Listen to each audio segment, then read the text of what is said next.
அனைவருக்கும் அன்பு வணக்கம். சிங்காரவேலனின் ஒரு பக்தனின் கதை. இந்த கதையினுடைய தொடரில் சிவகாமிக்கு மாப்பிள்ளை பார்த்துருக்காங்க. மாப்பிள்ளை வீட்டுக்காரங்களும் ஒரு நல்ல நாள் பார்த்து நல்ல நேரமாக பார்த்து சிவகாமியை பொண்ணு பார்த்துட்டு ஓகே சொல்லிட்டு போயிருக்காங்க. சிவகாமியினுடைய அப்பா உடைய விருப்பத்தின் அடிப்படையில் ஜாதகத்தையெல்லாம் பார்த்து பொருத்தமெல்லாம் நல்லா இருக்குது. அதே நேரத்தில் மாப்பிள்ளையாக இருக்கக்கூடியவங்க நீங்களும் என் பொண்ணோட ஜாதகத்தை திருமண பொருத்தம் ஜாதகம் பொருத்தமெல்லாம் பார்த்து நீங்கள் ரெடி சரி ஓகே அப்படி சொன்னால் போதும் அப்படின்னு ஒரு வேண்டுகோள் வச்சோம். மாப்பிள்ளை வீட்டுக்காரங்களும் சிவகாமியினுடைய ஜாதகத்தை எல்லாம் பார்த்துட்டு சரின்னு சொல்கிறாங்க. இப்போ திருமணத்துக்கான முயற்சி நடக்குது. சிவகாமிக்கு பிடிச்ச மாப்பிள்ளைக்கும் திருமணம் நடப்புறதுக்கான ஏற்பாடு நடக்குது. அதில் முதல் கட்டமாக நிச்சயதார்த்தம். ஒரு நல்ல நாள் பார்த்து கோயிலில் ஒரு நிச்சயதார்த்தம் நடக்குது. அப்போ அது நிச்சயதார்த்தத்தில் பேச்சுவார்த்தையில் திருமணம் எந்த தேதியில் நடத்தலாம் அப்படின்னு பார்க்கும்போது ஜாதகத்தினுடைய அடிப்படையில் எல்லாம் பார்க்கும்போது ஐப்பசி மாதம் முகூர்த்தத்துலேயே திருமணம் வச்சுக்குவோம்.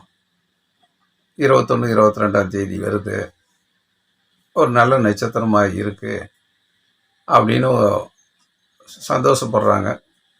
ஐப்பசி மாதம் அது முதல் முகூர்த்தம் 21, 22 தேதியில் வர்றதுனால சிவகாமியினுடைய ஜாதகத்தினுடைய நட்சத்திரம் அடிப்படையிலையும் மாப்பிள்ளையுடைய ஜாதகத்தினுடைய நட்சத்திரமும் ரொம்ப நல்ல ஒரு பொருத்தமாக வருது. நிச்சயதார்த்தமும் ஒரு நல்ல நாளாக நன்மை வரக்கூடிய நாளாக இருக்குது அப்படின்ட்டு நிச்சயதார்த்தத்தில் முடிவு பண்ணுறாங்க. அப்போ திருமண நாளை ஐப்பசி மாதம் ஒரு முதல் முகூர்த்தத்தில் 21, 22 தேதியில் சிவகாமியினுடைய ஜாதகத்தினுடைய நட்சத்திர அடிப்படையிலையும் மாப்பிள்ளையுடைய ஜாதகத்தினுடைய நட்சத்திர அடிப்படையிலையும் பார்க்கும்போது அந்த அன்னைக்கு அஷ்டமி நவமியெல்லாம் இல்லாமல் 2 பேர்த்துக்கும் சந்திராஷ்டம நாட்கள்லாம் வராமல் ஒரு சுபத்தன்மையுள்ள நாட்களாக சந்தோஷமாக மகிழ்ச்சியாக வரக்கூடிய நாட்களாக அமைச்சதுனால அந்த தேதியை தேர்ந்தெடுத்துட்டோம் அப்படின்னு முடிவெடுத்து மற்றபடி திருமணத்துக்கு வேண்டிய மண்டபம் சாப்பாடு மற்ற ஏற்பாடுகளுக்கெல்லாம் பேசி முடித்து ஒரு நாளை குறிக்கிறாங்க. பத்திரிகையிலும் எழுதுகிறாங்க. சிவகாமிக்கு ரொம்ப சந்தோஷம். சரி எல்லாம் சரியாக அமைஞ்சிருக்கு, மாப்பிள்ளையும் ரொம்ப பிடிச்சிருக்கு, அப்பா உடைய முயற்சியாலையும் அம்மாவுடைய ஆசீர்வாதத்துலேயும் கல்யாணம் ஏற்பாடாயிடுச்சு அப்படின்ட்டு நினச்சிக்கிட்டே இருக்கும்போது நிச்சயதார்த்த அன்னைக்கு தோழியும் கூட வந்திருக்கான். சரி தன்னுடைய தோழிக்கு திருமணம் கைகூடி வந்துருச்சு அப்படின்ட்டு தோழியுடைய வாழ்க்கையில் தான் கொஞ்சம் கல்யாணம் தள்ளி போகுது.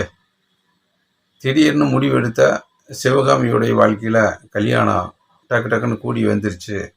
எல்லாம் கல்யாண யோகம் வந்ததுன்னா குருபலம் கூடிச்சுன்னா அது ரொம்ப நாளாக முயற்சி பண்ணவங்களுக்கூட திருமண காலங்கள் கை கூடி வராது. திடீர்னு திருமணத்துக்கு ஒப்புதல் கொடுத்தவங்களுக்கு டப்புன்னு பட்டுன்னு திருமண காலகட்டங்கள் அமைஞ்சிரும். எல்லாமே கல்யாண யோகம்தான் அப்படின்ட்டு சிவகாமியுடைய தோழியும் மனசுக்குள்ளே நினச்சிக்கிட்டு சிவகாமியினுடைய முன்னேற்றத்துக்கு ஒரு வாழ்த்துன்னு சொல்கிறான். ஒரு வழியாக நிச்சயதார்த்தம் நல்லபடியாக முடியுது. திருமண நாளும் குறிக்கிறாங்க. கல்யாணம் முயற்சி பண்ணிக்கிட்டு இருக்காங்க. இதுக்கு இடையில் மற்ற நாளில் அலுவலகத்துக்கு போகிறாங்க. அலுவலகத்துக்கு போய் ஆஃபீஸில் எல்லாம் வேலை செய்கிறாங்க எக்ஸ்போர்ட் கம்பெனியில். அப்போது சிவகாமியினுடைய நிலைப்பாடு குறித்து சிவகாமியுடைய தோழி அலுவலகத்தில் பணி செஞ்சவங்க எல்லாத்துக்கிட்டேயும் போய் இந்த கல்யாண விஷயத்தை பற்றி சொல்கிறான். எல்லாருமே ரொம்ப சந்தோஷப்படுறாங்க. சரி சிவகாமியுடைய கல்யாணம் ஐப்பசி மாதம் 21, 22 தேதியில் வருது. நம்ம அலுவலகத்தில் இருக்கிறவங்க அத்தனை பேரும் போய் கிஃப்டெல்லாம் வாங்கி கொடுத்து வாழ்த்திட்டு சந்தோஷப்பட்டு வருவான். ரொம்ப மகிழ்ச்சி தானே, பரவாயில்ல. பத்திரிக்கையெல்லாம் ரெடி பண்ணிவிட்டு எங்களுக்கு ஆளுக்கு ஒரு பத்திரிக்கை கொடுங்க, ஒவ்வொருத்தருக்கும் நாங்கள் எல்லாரும் திருமணத்துக்கு வந்து சிவகாமியை வாழ்த்துறோம், கல்யாண பரிசோட அப்படின்னு சொல்ல சிவகாமிக்கு ரொம்ப சந்தோஷமாக போயிடுது. சரி அப்படின்ட்டு சிவகாமியினுடைய நினைவெல்லாம் அந்த கம்பெனியினுடைய மேனேஜரு ஏன் இன்னும் குருநாதர் அலுவலகத்துக்கு வரல அந்த அன்னைக்கு, சரி அவருக்கு இந்த செய்தியை சொல்லிடுவோம், திருமணம் ஏற்பாடு பண்ணிட்டோம், ஐப்பசி மாதம் 21, 22 தேதியில், அதனால் எல்லாரும் கல்யாணத்துக்கு வர்ற மாதிரி தயார் நிலையில் இருக்காங்க. மேனேஜராக இருக்கக்கூடிய குருநாதரும் திருமணத்துக்கு வரணும், நேரடியாக அந்த செய்தியை அவர்கிட்ட சொல்லிடலாம் அப்படின்னு பார்க்கும்போது அவர் அந்த அன்னைக்கு அலுவலகத்துக்கு வரலங்கிற செய்தி சொல்கிறாங்க. நாளைக்கு தான் வருவேன் அப்படின்ட்டு. சரி இதை ஓனர் முதலாளிகிட்ட இந்த தகவல் சொல்லிடுவோம் அப்படின்ட்டு தோழியும் சிவகாமியும் ஓய்வு நேரத்தில் முதலாளிகிட்ட போய், சார் எனக்கு கல்யாணத்துக்கு ஏற்பாடு பண்ணிட்டாங்க, ஐப்பசி மாதம் 21, 22 முதல் முகூர்த்தத்துலேயே திருமணத்தை குறித்து வச்சுட்டாங்க. அப்படியா அப்படின்ட்டு ரொம்ப சந்தோஷம்தான், ஏன் இந்த தேதியை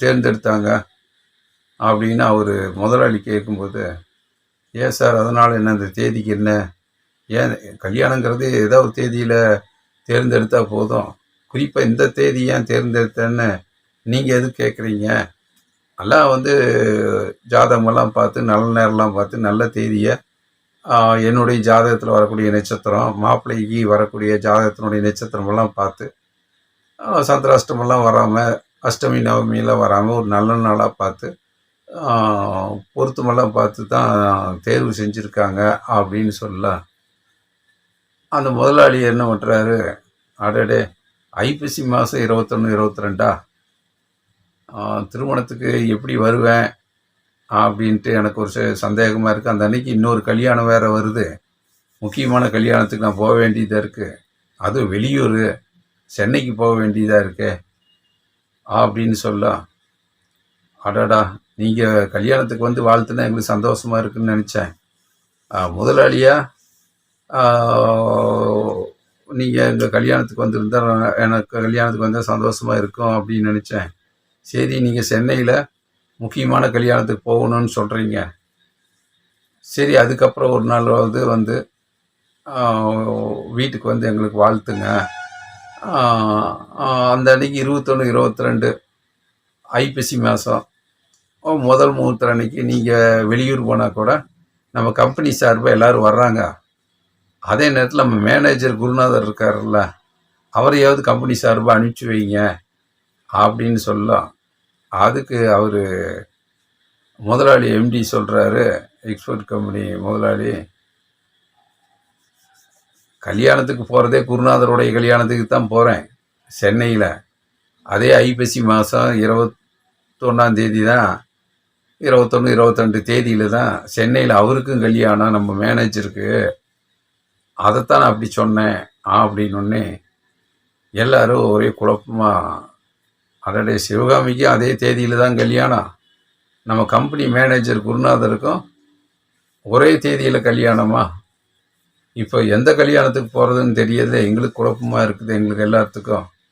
அது பக்கத்தில் இருந்தாலும் பரவாயில்ல, ராத்திரி நிகழ்ச்சியில் ஒரு கல்யாணத்தில் போய் அட்டன் பண்ணிட்டு காலையில் முகூர்த்த அன்னைக்கு இன்னொரு கல்யாணத்துக்கு போய் அட்டன் பண்ணி வாழ்த்து சொல்லிடலாம்.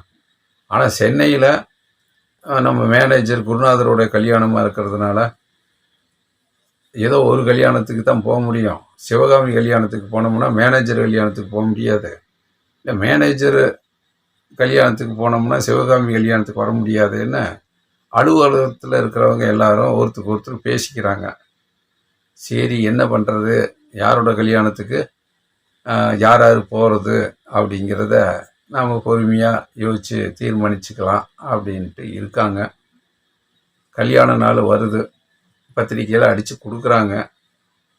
இப்போ யார் யார் வந்து மேனேஜர் கல்யாணமும் சிவகாமி கல்யாணமும் ஒரே நாளில் ஒரே தேதியில் ஒரே நேரத்தில் கல்யாணம் நடக்குது. ஆனால் அலுவலகத்தில் இருக்கக்கூடிய சக தோழர்கள்லாம் மேனேஜரோட கல்யாணத்துக்கு எல்லாரும் போகிறாங்களா, இல்லை சிவகாமி கல்யாணத்துக்கு போகிறாங்களா அப்படிங்கிற ஒரு குழப்பமான சூழ்நிலையில் யோசிச்சுக்கிட்டு இருக்காங்க. இதை கதையினுடைய தொடரை அடுத்த வாரத்தில் கொஞ்சம் டீட்டெயிலாக பார்ப்போம். சிங்காரவேலனின் ஒரு பக்தனினுடைய கதை இது. ஜோதிடம் சார்ந்த கதை. தொடர்ந்து பாருங்கள். உங்கள் அன்பையும் ஆதரவையும் தாருங்க. லைக் பண்ணுங்கள், ஷேர் பண்ணுங்கள், சப்ஸ்கிரைப் பண்ணுங்கள். நன்றி, வணக்கம்.